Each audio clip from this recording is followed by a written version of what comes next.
Esse é uma cápsula e nós vamos falar agora sobre o encontro secreto que teve lá entre Gilmar Mendes, Alexandre de Moraes e autoridades brasileiras para debater como é que eles vão fazer com as sanções dos Estados Unidos da Lei Magnitsky, meu amigo. O André Esteve estava lá, né, que é a porta do cofre dessa galera toda, né?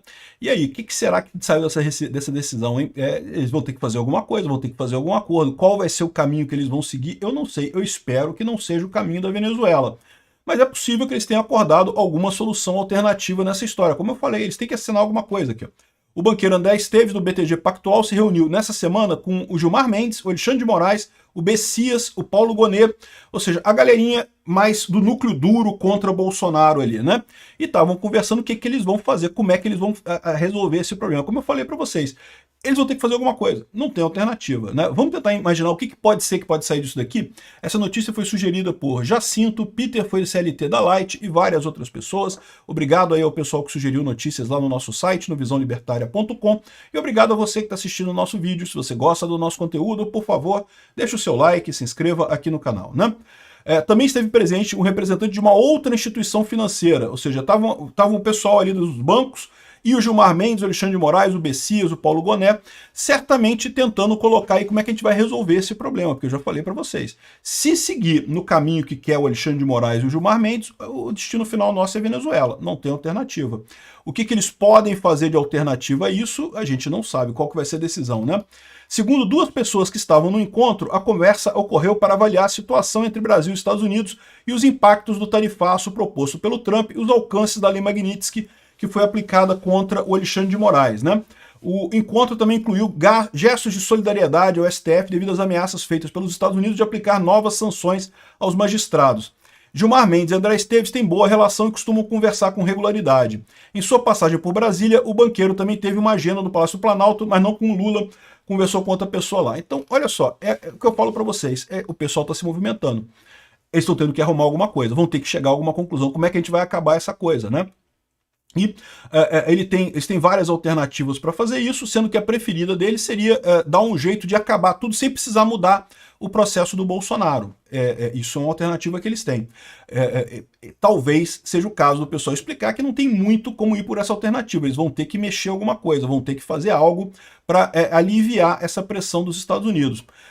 O André Esteves deve ter passado para eles o grau de problema que pode gerar em termos financeiros e o fato de que os bancos aqui no Brasil podem até resistir num primeiro momento à Lei Magnitsky, né, deixar as contas do Alexandre de Moraes e coisa e tal. Já falei para vocês, eu não acredito que num primeiro momento o Trump já vai botar sanção nos bancos brasileiros, mas você pode ter certeza que mais dia menos dia, se continuar o processo lá do Bolsonaro, continuar essa perseguição absurda, continuar a censura nas redes, certamente os bancos brasileiros vão receber sanções da Lei Magnitsky e essas sanções são pesadas, são multas muito pesadas, né? Então, esse seria um encontro que eles estão tendo para discutir esse tipo de coisa. Não falaram absolutamente nada, ninguém espera que falem, né? Esse tipo de encontro é assim mesmo, o pessoal não vai falar nada sobre isso. Mas certamente discutiram alguma coisa. A gente vai ver nos próximos dias aí qual que foi a implementação deles, né? O que tem de alternativa nessa história aí? O Alexandre de Moraes inventar um problema de saúde, de pedir demissão do STF, não sei o que lá, inventar alguma coisa, alguma história qualquer, coisa e tal. É uma possibilidade. Outra coisa, como eu já falei para vocês, é aquele negócio, o tradicional faltou carimbo, né? O PGR, lembra? O PGR estava lá também. O Bessias e o Paulo Gonet estavam lá também. O PGR lembra que, caramba, faltou carimbo aqui na terceira via, só carimbamos as duas primeiras vias, então todo esse processo é inútil, né? Esse tipo de coisa é muito fácil desse pessoal fazer. Foi o que fizeram com o Lula, na verdade, né?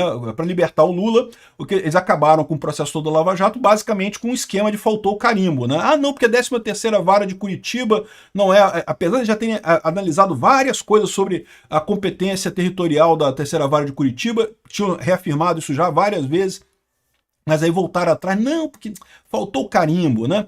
Então, ou seja, podem sair com alguma coisa desse tipo, não, que a nossa soberania ninguém mexe, mas faltou o carimbo aí, ou seja, não é uma questão de soberania, é uma questão processual, então temos que encerrar isso daqui, né? Essa é uma dessas possibilidades, né? E certamente eles estão vendo outras possibilidades, porque o André Esteves é da turminha da isentosfera de São Paulo, né? Ele quer o PSDB, ele não quer o PT, não, mas não quer a esquerda, não quer a direita também não. Ele quer o PSDB, né? Então eles vão tentar amarrar alguma coisa para conseguir atender a demanda americana e manter Bolsonaro fora da eleição do ano que vem. sei lá, talvez acaba com o processo contra ele, mas mantém a inelegibilidade. É uma possibilidade de acontecer. Eu não vejo problema nisso porque, de fato, o Bolsonaro pode, estando presente na campanha, ajudar muito o candidato dele, né? Então, seja lá quem for o candidato dele, Tarcísio, Eduardo Bolsonaro, seja lá quem for, ele pode fazer esse tipo de coisa, ele pode participar da campanha e vai ajudar muito e vai eleger um aliado dele, né?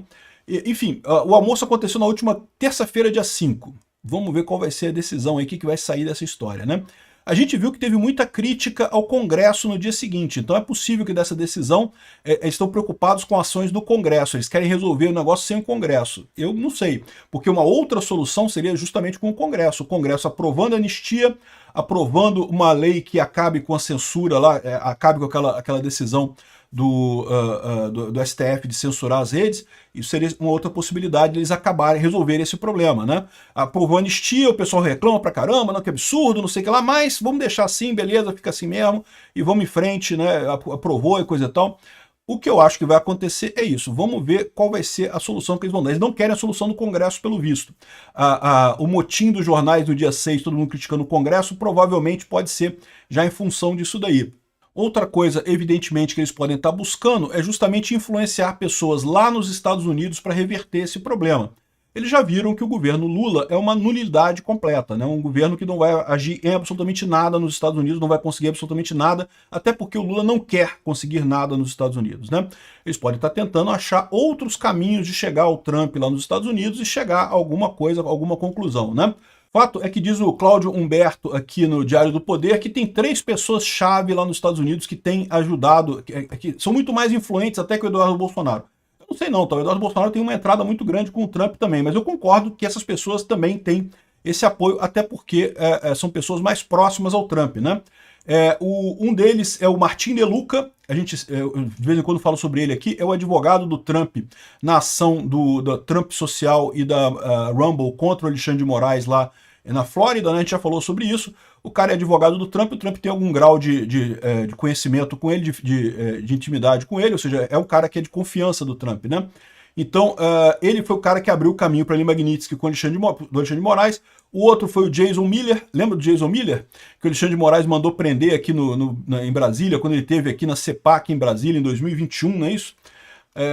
Em 2021, isso, ele foi detido e interrogado por 3 horas na Polícia Federal a mando de Moraes. Meu amigo, é o que eu falo pra vocês, cara. O Alexandre de Moraes ele não pode entrar na justiça lá nos Estados Unidos, senão ele tá ferrado lá, ele não ganha. Tá mais do que evidente que ele abusou pra caramba dos poderes dele, né? Então, como é que o André Esteves vai falar com o Martin De Luca, que está brigando com o Moraes? Vai querer alguma coisa em troca, vai ter que obedecer, vai ter que ceder nesse caso, né? A mesma coisa o Jason Miller. E o último é o Steve Bannon. Eu tenho minhas dúvidas, tá? O Steve Bannon ele já foi mais próximo do Trump, é verdade. Mas ele meio que se afastou do Trump por época daquele negócio de questionamento da urna, quando teve o final da eleição de 2022, né? Desculpa, 2020, né? Que o Trump perdeu, e aí depois questionou as urnas e coisa e tal. O Bannon meio que se afastou do Trump naquele momento. Então, eu não sei se o Steve Bannon ainda tem muita coisa, não. Ele certamente é um admirador do Bolsonaro, também gosta muito do Trump. Eu só não sei se ele ainda tem muita intimidade com o Trump como tinha no passado, né? No primeiro mandato do Trump. Então, você vê como é que é a dificuldade do André Esteves. O André Esteves vai arrumar quem para conversar com o Trump lá? Quem que ele vai achar para conseguir esse caminho com o Trump e para tentar reverter essas coisas? Eu acho pouco provável. E principalmente por aquilo que eu falo para vocês, o Trump sentiu na pele o que o Bolsonaro está sentindo agora. O Trump tá uma arara com esse tipo de coisa porque fizeram isso com ele lá nos Estados Unidos. Então vai ser muito difícil convencer qualquer coisa aqui. A solução que eles vão ter que arrumar, meu amigo, vai ser ceder em alguma coisa. Como que eles vão ceder? Como que eles vão acabar com o processo do Bolsonaro? Como que eles vão acabar com a censura às redes sociais? Eu não sei. Mas que eles já estão preocupados com isso, já estão planejando alguma coisa nesse sentido, estão.